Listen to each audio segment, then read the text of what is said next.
Good evening, good afternoon. Welcome to another episode of Grant Talks Funny Bits. Let me just make sure we have got sound. Everything should be well. Let's have a listen. There we go. We have sound. Guys, what a very special show today is. Today is Thanksgiving as well. And we have a guest all the way from the United States of America who will be telling us all about that. And Thanksgiving is quite an unusual thing because we don't really celebrate it here in the UK, which is an Americanism that's not been brought over yet. But I'm sure, no doubt, it won't be long before we do. Let's got a couple of quick hellos and check-ins. Dylan Lovegrove is here, loud and clear. Hello, Dylan. Hope you are well. So yes, tonight's guest, fantastic hypnotist, some great branding. Oh, there we go. What? Richard Cole is in the house as well. Canada. Oh, they're coming from all over, from London, from Canada, and from Pontefract. There we go. Natasha Stanley's here as well. So tonight's guest is the legendary Michael Mayo, fantastic stage hypnosis performer over there in America, and is here today on Thanksgiving to tell us all about his stuff. So please make some noise, hit that applause emoji in the comment section, and welcome to Grant Talks Funny Bits, Michael Mayo.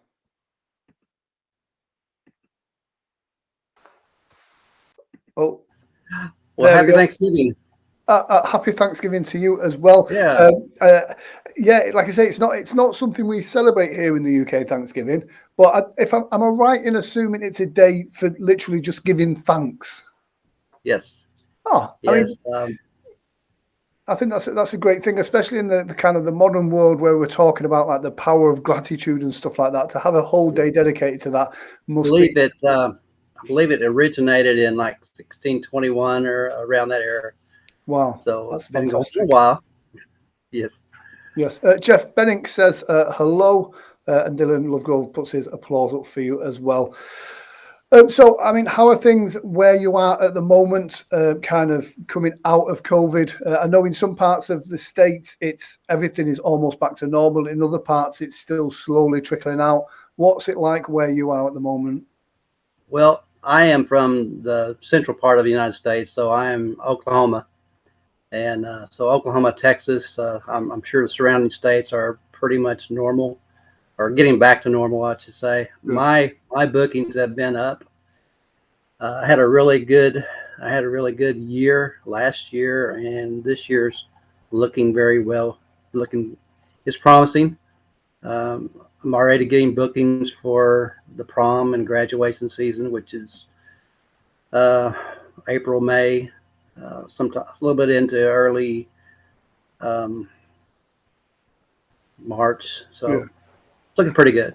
I mean, the prom season's massive over there as well, isn't it? Yeah, it's very big. Yes. Yeah. So Natasha says she heard that Thanksgiving was invented so Americans can have a holiday they could spend with family they didn't really like without ruining Christmas. I quite like. We were going to go to my brother-in-law's and extended family and stuff, but our household is kind of sick, and so we're going to, just to be on the safe side, we with COVID and everything, we're just going to stay home. And not spread the germs. Best way. So if you hear me clearing my throat or coughing a little bit, it's just because of what's going around. So there's a cold and a tickly cough going around here as well that I've had for the last week, and I test myself every day, and there's such a weird feeling when you're in company and you can feel this tickly cough coming, and you don't want to cough because you think everyone thinks you've got COVID, but no, so all is well. But I think the cough is worse than the COVID. I had caught a bug a month or so ago. I had caught this bug, and I thought maybe I did have COVID, but I hadn't been vaccinated, and I did a few shows, and I would just literally run out of air up there on the stage, and I just had to kind of take a breath and just continue. It's just whatever it was, it's going around. But I get that. I think it's called getting older. We can't run on the stages like we used to. Be part of it as well. Yeah. So, I mean, tell us about the beginning. What were you doing? How did you first become exposed to stage hypnosis? Because I know in America it's a lot more open. It's in schools, so people see it at a younger age. But what was your first experience with stage hypnosis? My first experience was I was, well, I worked a factory job for a few years, and my very first experience with a show, and I did not volunteer. I was just in the audience, but I saw my good friends, coworkers that I had known for several years get up there, and they were just doing the most hilarious things, and I thought, man, this is so cool. Mm. And I thought, never in a million years would they ever do that. And the internet wasn't real big then, and I didn't really check it out further. But later, my wife and I had gone to a comedy club with family, and this is probably back in around '08. Anyway, it was we didn't even really realize there was a hypnotist there. We just went just to get out of the house and go do something fun. And so they have a hypnotist there, and this is in Tulsa, Oklahoma. And so we're there, and we're watching the show, and everything's just going along real smooth. And I'm really intrigued by the whole process. Like, I had not actually really just looked at it in that way. Mm. And well, next thing you know, they're doing the induction, and my wife and her friend decide they want to try it because he asked everybody to. And next thing you know, my wife has her head down, and she's hypnotized at our table. And I'm like, what? And and so he asked, was there anyone in the audience hypnotized? And I'll come and take care of them. And I'm like, yeah, right here. You know, he comes over and he puts her into a little bit deeper trance, and he says, follow me. And she says, where are we going? He says, up on stage. She's like, okay. And you have to know my wife. She's very quiet, reserved. She would never do anything to draw attention to herself. Well, she went up on stage, and this turned out to be kind of an adult show. And you'd be upset with me. I told you everything she did, so I won't.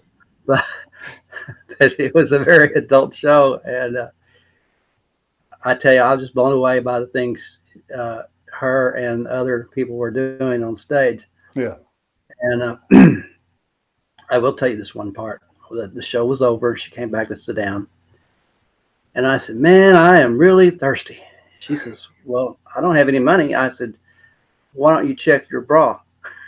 And she says, I don't have any money in my, and then she starts pulling out dollar bills. And and I said, I'm really disappointed in you. She said, what? I said, well, you could have worked the room a little better. You only had $8 in there.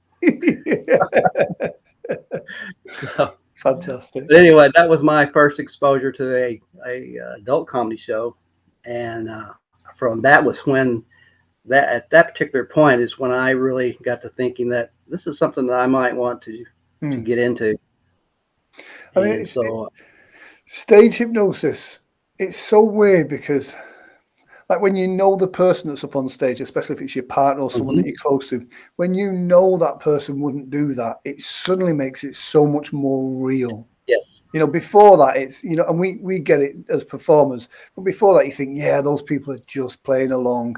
Those people are just attention seekers. They're extroverts anyway, or they're actors, or you think all these different things that you think that can't be real. But then when someone you know from your table or, you know, family or and it really validates the fact if you know people, you know, and exactly from your table or whatever. Exactly. Yes. It makes it brings it home and makes it real. So yeah, Yes. yeah, fascinating. So, you know, from there to performing, what was the steps? I mean, how did you become Michael Mayo, the performer? Well, I did not, when I got interested in hypnosis, I didn't go right into stage hypnosis. I went and got certified through the NGH, and it was just a local hypnotist in our area. And so I actually started out doing hypnotherapy. And you know, I kept telling my wife and my friends, you know, I'm really interested in stage hypnosis. And she's like, no, you wouldn't be a very good stage hypnotist. You're just not. You're too quiet. You don't have that that personality. That's what she would say. And in a way, it kind of offended me. And like, yeah, yes, I do. I'm going to do this. Yeah. And so when anyone tells me I can't do it, then I'm going to figure out a way I can do it. Yeah. So maybe she knew what she was doing. Yeah, maybe it's reverse psychology.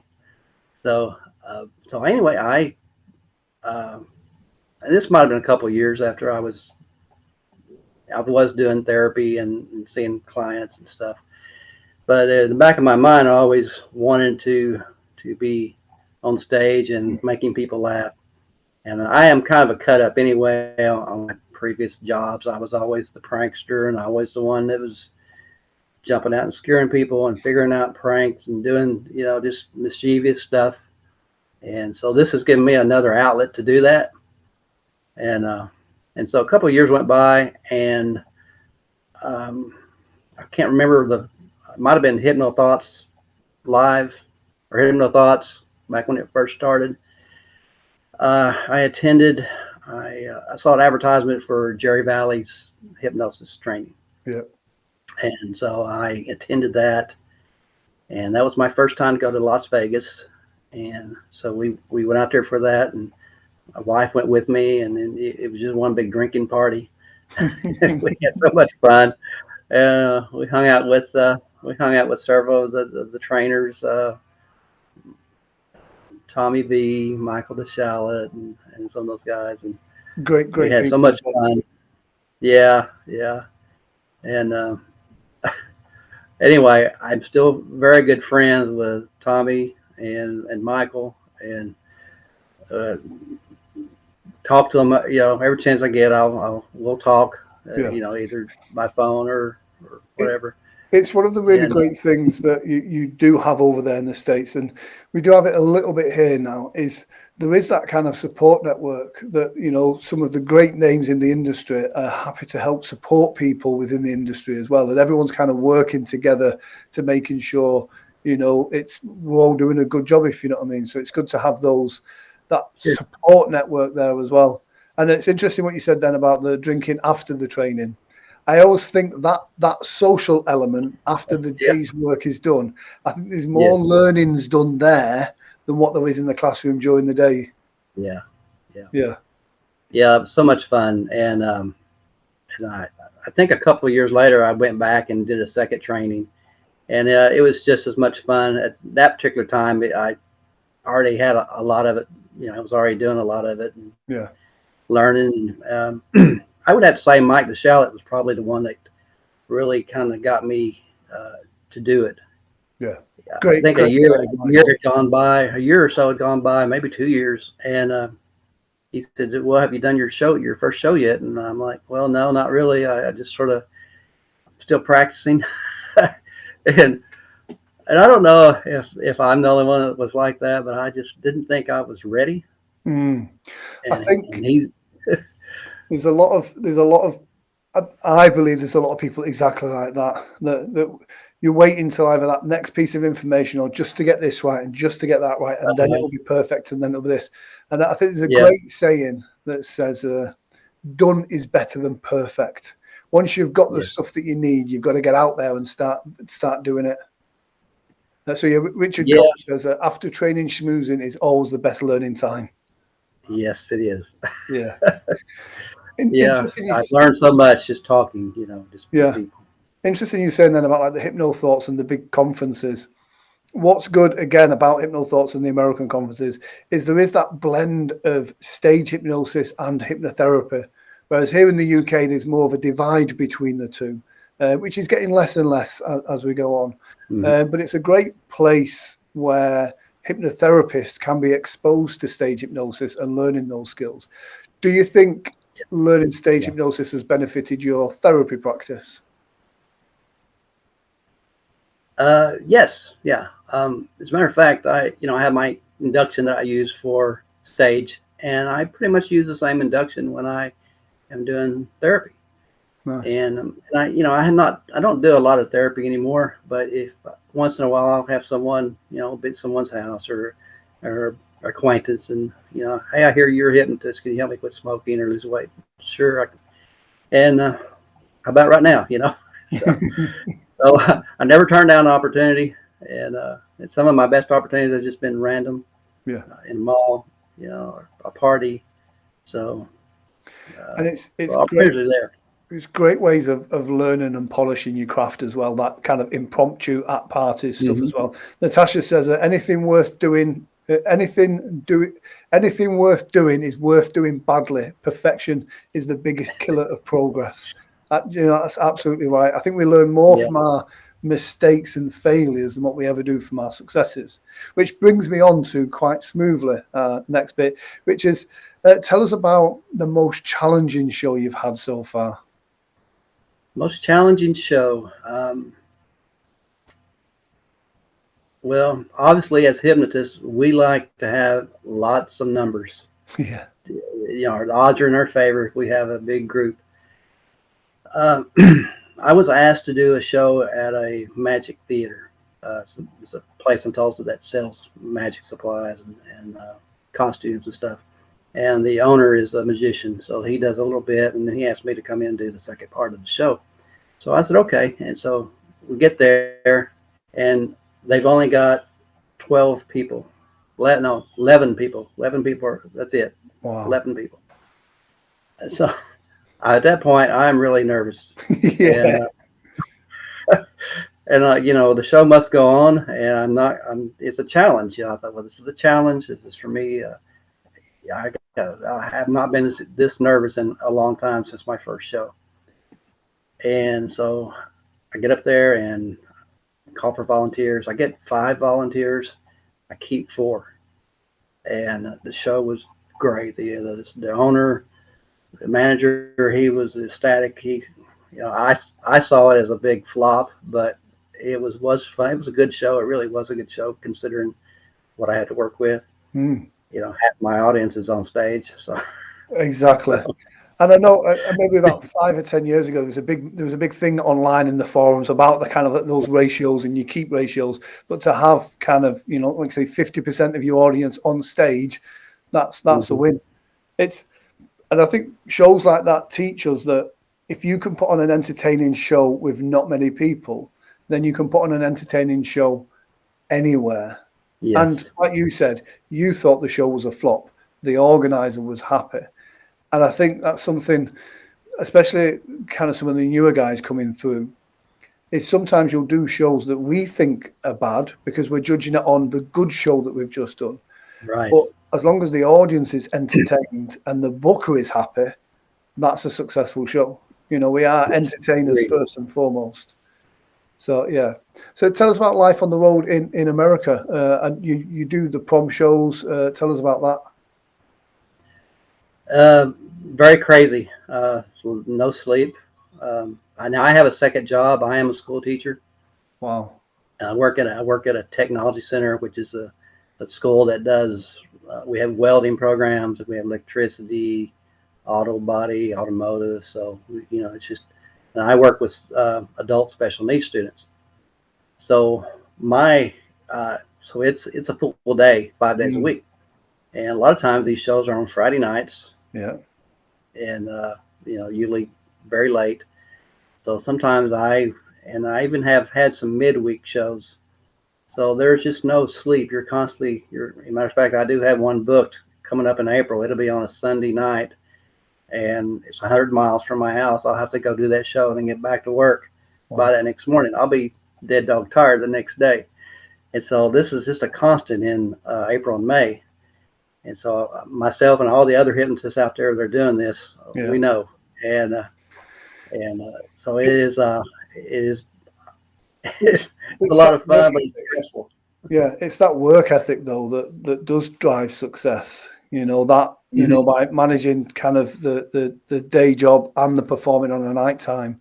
Whereas sometimes some guys would go, I can't do that because I've got, Monday morning I've got work to do.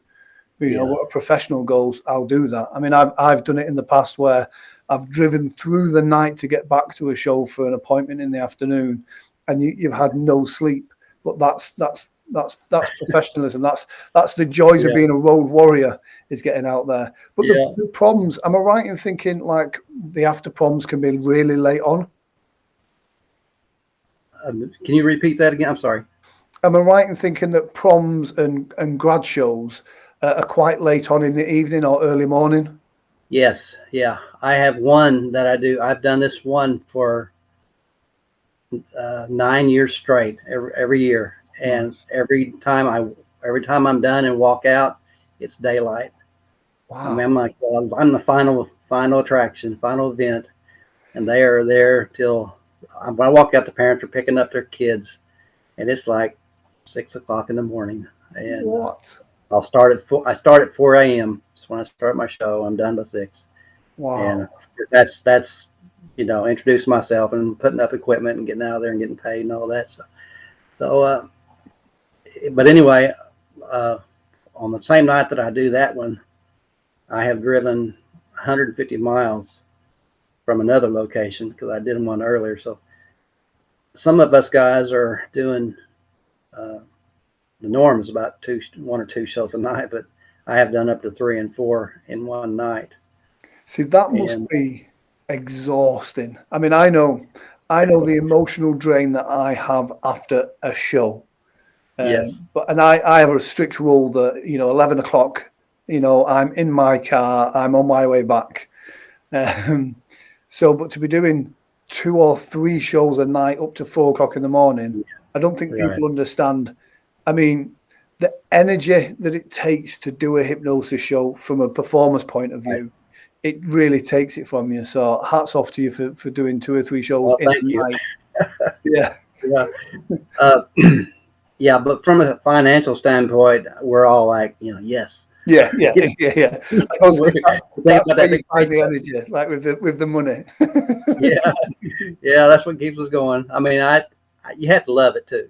I can't believe I get paid to have this much fun. Yeah. But I and always say they pay me for the traveling and for the bad shows. The good shows yeah, I'll do for free. yeah, I mean, but yeah, yeah.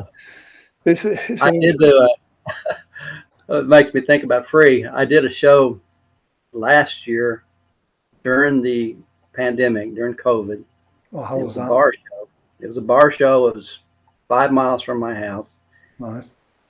And I thought, well, I'll just do this show for free. It was just kind of like I haven't done one in a while. COVID was kind of going, and they had curfews. All the bars in America, I don't know if it's America, but I know Oklahoma, they were closing the bars at 11 o'clock. Well, this one bar was kind of out in a rural area, and so we start my show like at 9:30, and of course everybody was already intoxicated by then. It was a crazy show. It was actually it was an adult show. It was fun. I had a great time.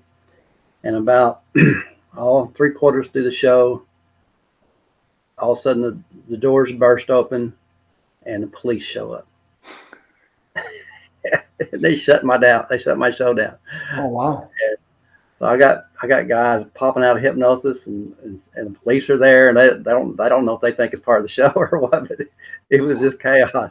So I have to kind of get everybody out of it and get them all out, and so I don't know if any other hypnotist has had their show shut down by the police, but I'm one. So Yeah, I was going to say, and, and when we talk about challenging situations, that's a challenging situation. How did the police approach it? Did they just kind of say like the show's over, and did they give you time to get people back out of hypnosis? How did that not work? really. No, it was just people. Well, the people were running out the door, and I don't know. I guess they thought they were going to get arrested or whatever, but Yeah, yeah. it was pretty crazy. It was pretty crazy, and but most of them were. I just 1, 2, 3, you're out. Yeah, yeah. One, two, three, run. Yeah, I love that. I've got this vision of like a bootleg, the old 1920s speakeasies, but for, Yeah, for hypnosis shows underground. yeah, That's crazy. But that's a memory of kind of the COVID era that yeah. will stay with you forever. Did you manage to do any other shows during COVID? I know I did one with full PPE on, the masks and all that lot, and Oh I yeah. found it to be a bit of a barrier to actually performing the show properly. Well, at that particular show, I showed up and I got my mask on, and I'm the only one in there with the mask.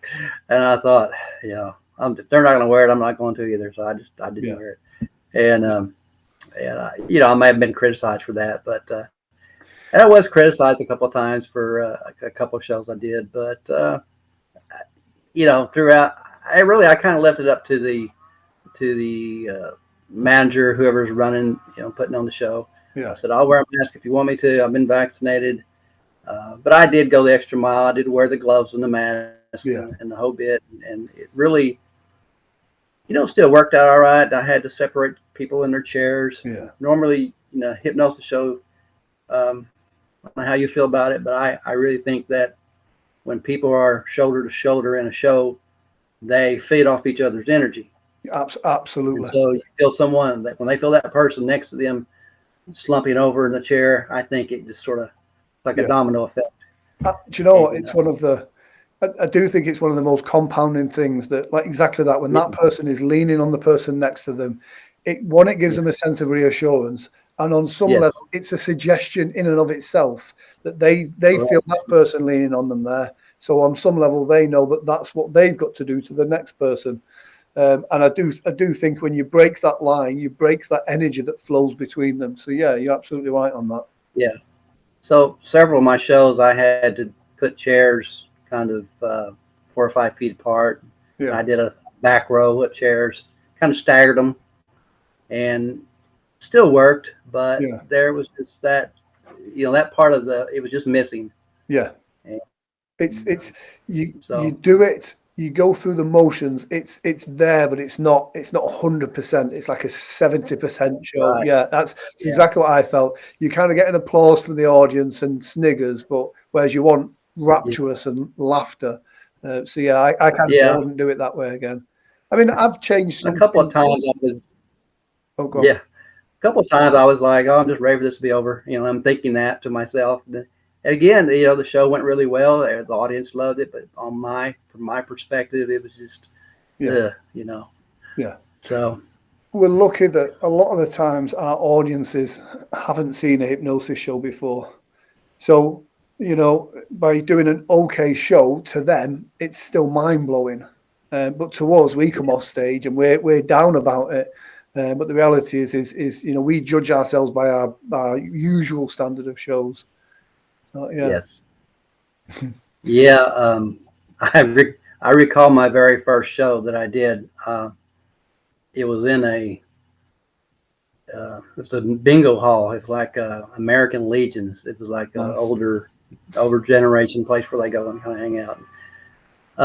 My microphone, I didn't have a sound system at the time, so I used their sound system. It was the microphone that they used to call out the numbers for bingo. It was very, very old, very bad sound, and I even used a sheet of paper as my script. I had my induction written on my sheet of paper, and actually hypnotized some people, and people loved it. And but really, it was the worst. It sucked. The worst. It was my very first show. I just happened to have in the audience a film critic, their entertainment critic. I'm not sure what their title was, but they were responsible for watching films and giving reviews. And so they took it upon themselves to tell me how badly I did. Nice. Which kind of hurt my feelings, but at the same time, it inspired me to really try harder and I think move to a different level. Yeah, we've talked about it before on this show that there is something about kind of getting those bruises early on, which helps you kind of polish on doing a bit better. Quick question from Jeff Benink. It says, have you ever had it that the kids were too tired at an after prom? See, that would be my worry, that if I was doing a show at 4 o'clock in the morning, maybe I'd be too tired, but maybe the volunteers are. So have you ever had that happen? Those 4 a.m. shows, these kids, I mean, they had already had other activities going on. Some were sleeping, but for the most part, most of them were up for it and ready. I know during that particular show, those 4 a.m. shows, I get a lot of people in the audience hypnotized. Yeah. Get so relaxed and they go out, and I've had to go out and, fix a few, get them back. Yeah, I can imagine if I was awake at 4 o'clock in the morning and feeling quite tired, and then there was a hypnotic induction going on as well, that would be too much. I would be gone like that. So absolutely. Yeah. You talked then about that first show. What was it like for you that, when you first hypnotize someone and give them that post-hypnotic suggestion to do something daft, and the trigger happens and they do it. How was that first time Oh, when it's you a great realize, like, oh feeling. shit, this works? Yeah, it's just like a euphoria, I Mm, guess. It was just like such a great feeling. yeah, And that's when I was kind of talking about Mike the Shallot. I had done that show, and then I just had to step back and say, this was so bad. I got to really memorize my induction and work on some stuff. I mean, it really took me back, and so and then he told me, he said, look, you just need to get your ass out there, yeah, get your ass out there and start doing shows. yeah, And so after that happened, I thought, he's right. I'm going to do that. So at that point, I was not a member of Gig Masters or the Gig Salad, any of uh, those forums, that book hypnotist and yeah, entertainer. So I got on there and I booked myself. I got on there and become a member and put myself out there, and I booked 2 shows. And I just act like I've been doing this all my life. And so when I went to those, and there were 2 of them in the same weekend, and as luck would have it, I was sick. My voice was gone. I was just hacking and coughing and taking Benadryl and cough drops and all that. I thought, oh, how can this be any worse? I'm sick on top of that, and then I've not ever done the show before. So yeah, I get in there, and the show went great. It was just like I was turned into a different person. And so I did the show. Everything went great.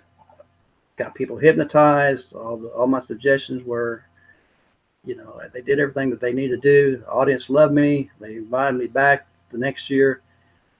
And then from then on, it's just been easier and easier. Every yeah, show is a stepping stone to a better event. Makes me a better hypnotist. Um, I've had a few shows that were bad, yeah. and things didn't go the way you planned. I will say this: that most of the time, nothing goes as planned. I mean, Yeah. your It's your like I always perspective on yeah, I say what it's like a juggling volunteer chainsaws can on do. fire. Yeah, Yeah. yeah. Um, When you you know, I, mentioned then about kind of you were sick and you kind of lost your voice and couldn't speak during the show, there was a a great thing on Amazon that an agent friend of mine years ago told me about called, I think it's called Entertainer's Secret.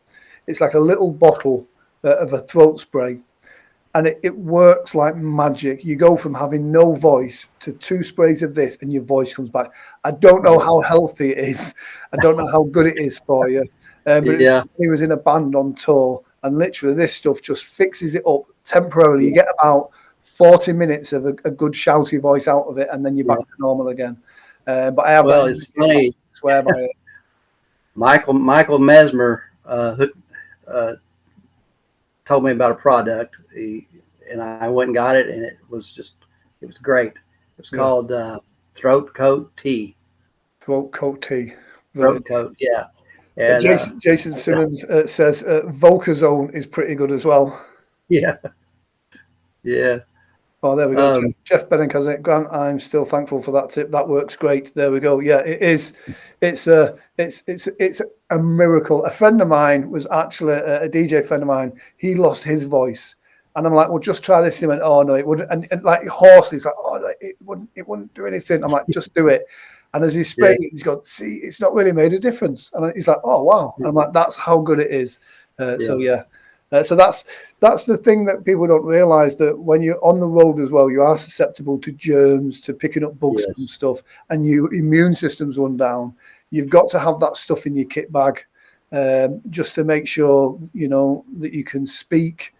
You're not going to have any accidents on stage. You've got to have everything there. Needle and cotton just in case you split your trousers. hmm, When you're on the road, you've got to be prepared for anything and yeah, absolutely everything from happening to you, including the police kicking in the doors and trying to drag you off on stage. Um, yeah. It was pretty interesting. yeah, yeah, You're mentioning getting sick and stuff. April in my area is very rainy, yeah, and the weather's kind of bad, and so and this has happened more than once. It's just that time of year when you're catching stuff, and I don't know why it happened, but last year I started getting nosebleeds, and it's to the point that I had to go to a ear, nose, and throat doctor, and they took care of it, but they put a thing up your nose and they ignited, and it kind of cauterizes that, I guess. But I was getting these nosebleeds I had done a show last year, and I had finished the show, and I'm in my vehicle and driving away. I'm barely out of the parking lot, and my nose starts bleeding. Wow. And I bled for 15 minutes on the side of the road. Wow. And it was just crazy, you know. And the dry air, it's just the dry air and the weather, I think it was a factor. And Oklahoma, the air gets very dry around here during the winter. And so I don't know if that's a contributing factor or not, but now, a couple of years ago, I had a little lump come up in my neck and ended up having to have surgery. And there's Tommy V. Yeah, it's a holiday. Happy Thanksgiving as well, Tommy. Your ears must have been burning. We were singing your praises earlier. Yeah. Good old Tommy. He's always called me Double M. I like that. I can see that like a Superman logo on a T-shirt on your chest with 2 M's on it. Yeah. Yeah. Well, but anyway, it's you know, we've got to be prepared for like you said, nosebleeds on stage. You know, the audience don't want to see that. You've got to be prepared for everything. I fractured a toe on stage once, which was my own fault, and you learn that lesson. I think in America the correct term is a heavy set woman doing the racehorse on the chair, and her chair leg landed on my shoe. And that'll only happen once, and then you learn the lesson from that. But I have been injured. Set woman. Yeah.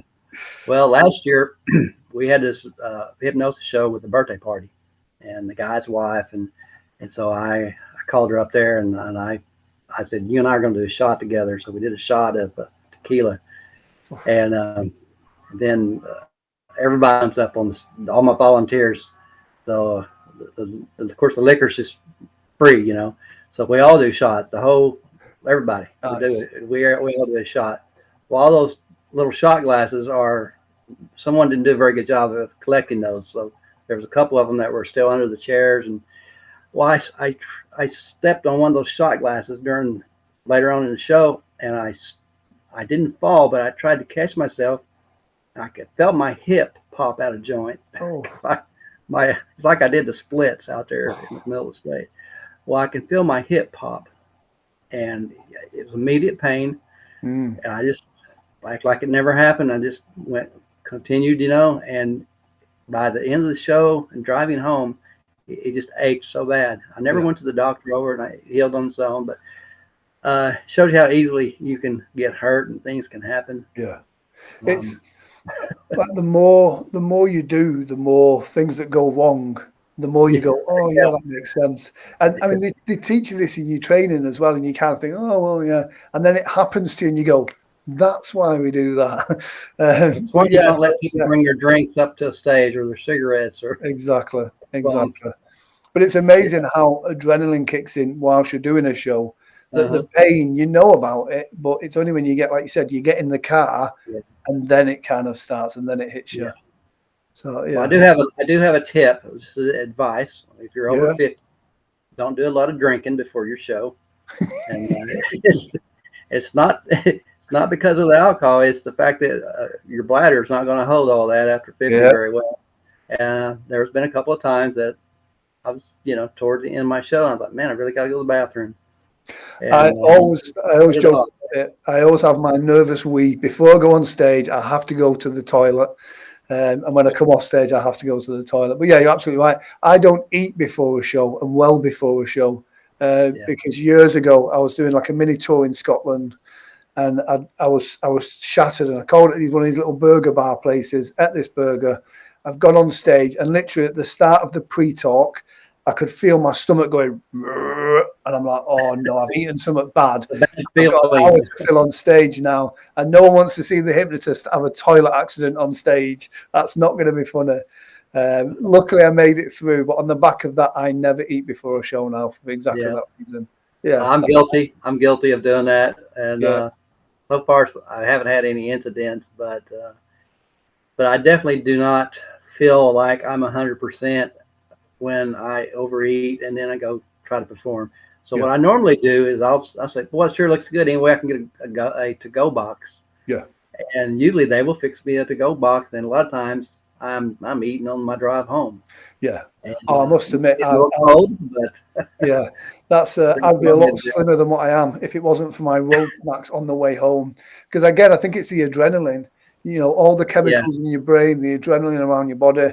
Once I'm in that car, I am ravenous. I could eat anything at that point. I know the feeling, and I can't sleep. These 4 a.m. shows, when I get back to the hotel, I'm probably on my phone and I'm talking to other hypnotists. Yeah. And because we're all talking about our show, or we're Yeah. talking about where we've been and stuff. So I think it's so important to have that. There's a couple of hypnotists here in the UK that I will kind of bounce off as well. That especially if you've had a show that's had challenges, you know, that long drive home or that long drive back to the hotel can be a very lonely place. So it's nice to have someone that you can decompress with. You can kind of go, no, this happened tonight and this happened and this was this. And you can kind of shed some light onto it because it's when you have a bad show and it gets in your head, it can really affect you. So it's so important to keep getting back out there and performing and performing and performing. Yes. What kind of distances do you travel? Because I know you guys in the States, you fly a lot of venues. But yeah, how does that work? When you fly, do you take equipment with you, or do the venue provide equipment? I have never taken a sound system with me. I will take my microphones and cameras and tripods and all that, but I never take a sound system with me. Yeah. And I just let the client know up front that they will need to provide, have that ready for me.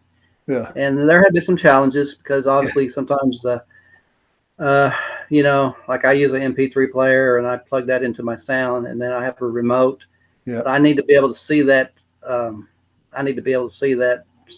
That MP3 because it correlates with the numbers with the songs or the skit. And there've been a couple times where that was like if we were on a stage, they would want to have that way up in their sound booth. And so there are some challenges. You just have to kind of go cover those up front and make sure that everybody is on the same page. I try and always have every different type of adapter you possibly can do, just to make sure. But it's always typical that the one you've not got, they kind of ask you for that one right now. But yeah, sometimes I come back with somebody else's stuff. I've had to ship something back once because they took off with their cord or a microphone or something. That I leave 3.5 mil phono cables. I leave them everywhere. I'm terrible for it because after a show, I want to be unplugged and out and gone. So I'm a bugger for leaving. I would say the most chaos is when if I have 2 or 3 shows in one night, because that first show when I'm done, everything kind of goes back into it and it's maybe not put back in there organized as I would have had it for the first one. I'm just trying to get it in there and get out of there. And there's been a few times that I was cutting it really close. I had under 30 minutes between to arrive and get set up. And I'm bad about that. I'll do that show. I'll say, I think I can make it. I have a 15-minute window. Yeah. And so those kind of things have happened as well. Yeah. But so far so good. I will share this with you. I'm embarrassed to even share this with you, but I booked this show and we get there and I make a phone call and I let the lady know I'm there. She says, "Well, I don't see you." And I said, "Well, I'm right here. I'm right here at the back of the gym." She said, "Well, I'm here and I don't see you." And then I realized that I go to the wrong school.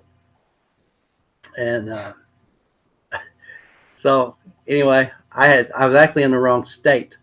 Oh wow! I should have been in Missouri, and I was in Arkansas. Wow! And same school had the same name, And I go there by mistake. I just looked at my paperwork wrong. I just assumed, made an assumption, and I drove it.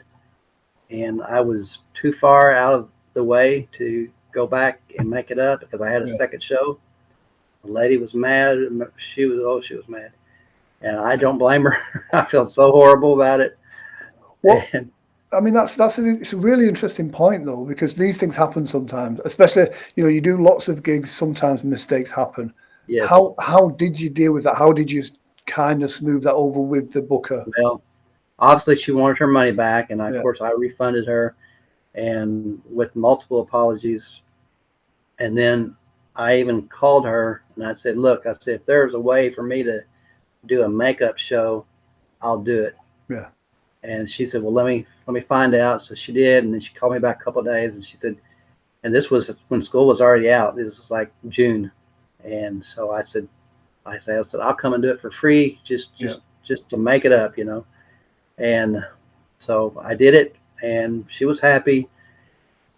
And then of course, she still gave me the refund check that I sent her. She never cashed it, and she held on to it, and then she gave it back to me. And I said, no. I said, she said, well, it's the school fund, and I can't put it back in there. And I appreciate that you went the extra mile to make this up and try to fix it. And so here, so she gave me the deposit back, and I kept it. And I have since rebooked with her again. So when I called her, I saw that they were advertising, and I said, I don't know if you remember me. I'm No Show Mayo. I was the guy that Mr.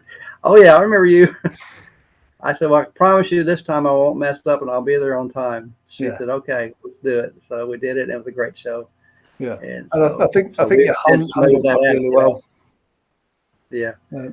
Jason says that's a nice end to an awkward story, and how great you were able to flip a negative into a positive.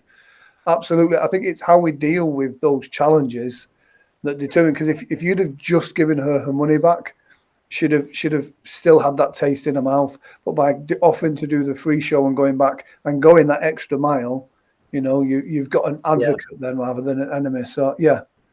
Well, I had similar ones happen to me. I don't talk about it too much because it cost me a lot of money in the end. But I tried to go the extra mile, but I ended up getting sued for a lot of money. So it's one of those things. Oh, they did me for the AV, for everything. So, but that's terrible. Lesson learned. Yeah. Well, it did teach me one thing, and that is to always follow up. Yeah. The phone call, and make sure your dates are correct. Because what's confusing with these dates, especially when they're early morning, is their prom might be on a Friday evening at 7 or later, and then it goes into the early Saturday morning, and those dates can be kind of confusing when they're on paper. Yeah. And so I always ask, now, is this going to be Friday night, or is this going to be Saturday night? Going into early Sunday morning. So and sometimes they've got it wrong on paper, and they just made an assumption that I knew what they meant. So so it's always good to ask. Yeah, clear communication, because even though the booker can be wrong sometimes, that doesn't help them on the Friday night when they're panicking looking for where the hypnotist is. It all then gets put onto you then.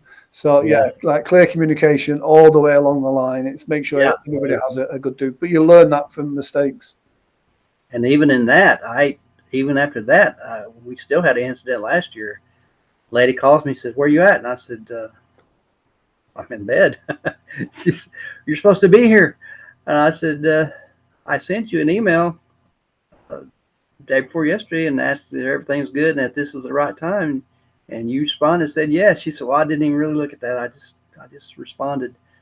And we had got our wires crossed. She was expecting me there Monday night, and I thought it was going to be Tuesday. Oh. So luckily I was within 40 minutes of the location, and I just popped out of bed and drove and done the show, and straight there. Got back home by 4 a.m. and got 2 hours sleep, and back up by 6 to get ready for my day job. Wow. That must have been exhausting. There's something about, especially when you're going from job to job as well. Yeah. You've got that tight time frame. Yeah. I love and hate kind of that stress and the adrenaline of, are you going to make the next show on time? Are you going to get there on time? Is there going to be traffic? But I love it at the same time. But every time I get in that situation, I'm always like, I'm never doing this again. But no, Yeah. it is a great feeling. Almost like secret agent stuff. Yeah, they should be playing dramatic music while we're thinking about this. Yeah. So, I mean, what's next for you? Where do you kind of see the future of kind of performing hypnosis going, especially with the likes of TikTok, YouTube, social media, and the likes of that? Where do you see kind of your shows going over the next 5 to 10 years? Well, I have to say that I need to be better with social media. You know, I have Instagram, I have TikTok, I have Facebook, but probably Facebook is the only thing that I'm really into. Yeah. You know, decent. And maybe it's my age or just my upbringing, but the younger guys seem to be doing better with those other things. So I'm not a big person for. I mean, I love marketing and I want to be better at it, but probably paying someone to do that for me. Yeah, there's a thing that someone once taught me about, kind of like $10 jobs, $100 jobs, and $1,000 jobs. The $10 jobs that are going to take up your time, sub them out to other people. You concentrate on the $1,000 jobs. The things that you do that are going to bring you the best reward, concentrate on that, and sub out, get a virtual assistant or somebody to do the social media and the other bits and bobs, and then that way it saves loads of time. But you got to think of like some of the real big names within the industry, and they're not all over social media. You know, the likes of your Darren Brown. You know, he has a presence on there to sell his shows, but he's not in the forums. He's not on Facebook in the expert stage hypnosis chat forum talking about hypnosis. So it's sometimes not used right, it can be a drain on resources, especially in some of the forums, arguing with other hypnotists. And other times it can be. I'm not a big forum poster because they're not my bookers. They're not going to book me for a show. So I like to sit by the wayside, eating my popcorn and watching it all. I hate to see two hypnotists get on there and argue about something, because I just think the energy could be used in a better way. Oh, absolutely. So, that's all I'll say about that. Yeah. On that question, not to be controversial, are you a laying on the floor person or a not laying on the floor person? I am not. I've been trained in that, but I particularly don't care for it. Yeah. It seems to be a thing that in the US, it seems to be a very divisive subject of whether people are laid on the floor or not. So yeah, it's always interesting to know the difference. For me, I think it swings and roundabouts. I believe they can go into a really deep state when they're laid on the floor, but it has to be done respectfully and on a clean floor. Yeah. But yeah, I posted a video once of an induction.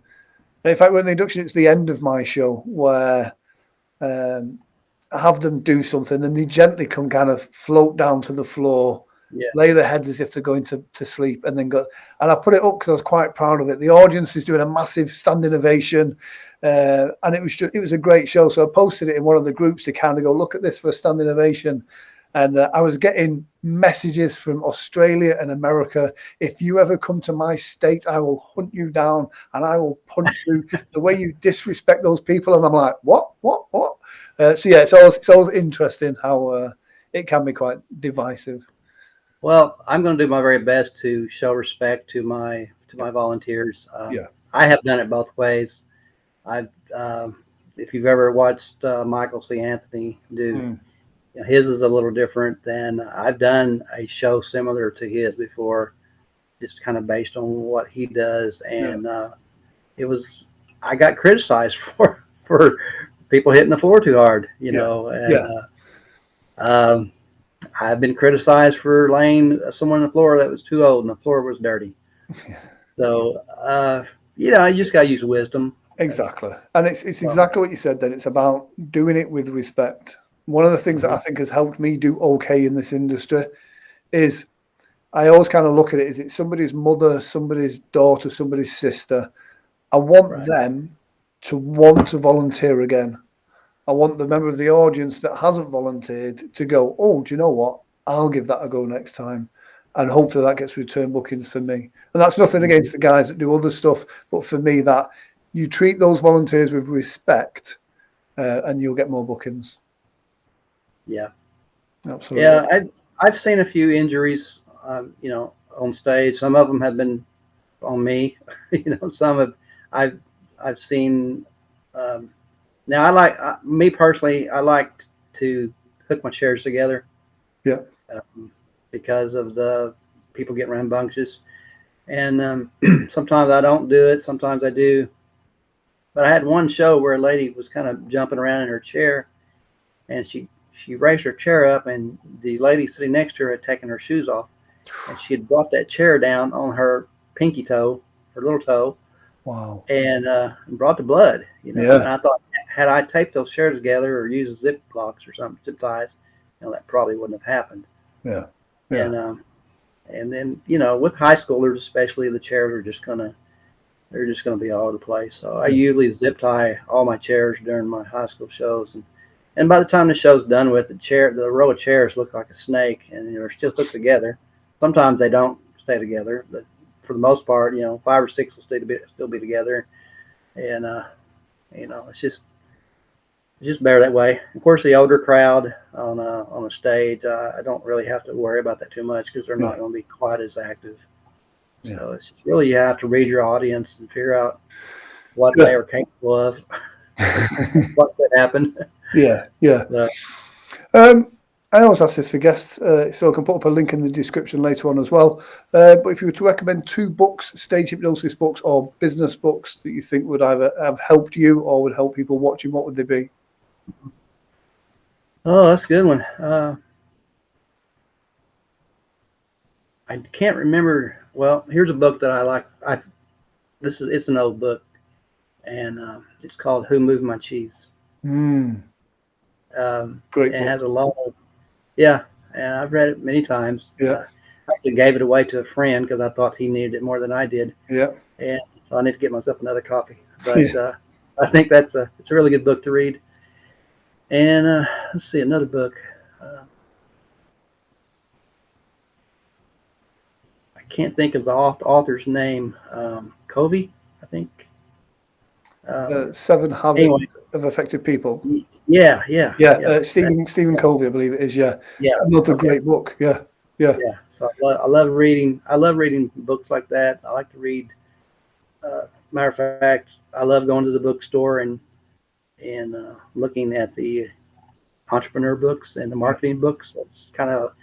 I guess it's kind of a hobby of mine. My wife and I would go in there, and gosh, I'll be in there for hours if she'd let me. Yeah. And I usually around Christmas time, I will go buy myself a book or ask for a book for Christmas, just for a treat for myself. If you've not read it yet, I would highly recommend a book called Atomic Habits. Atomic Habits. It was actually Natasha that's in the comment section. She recommended it to me, and it's a great book about the little rituals that you create in order to be successful, so that being successful becomes automatic. If you like 7 Habits and Who Moved My Cheese, I think you'll love Atomic Habits. It is a great book. So put that on your Christmas list. I'll put that down. Yeah. Fantastic. Oh, there we go. Natasha Stanley, there she is. Yes to Atomic Habits.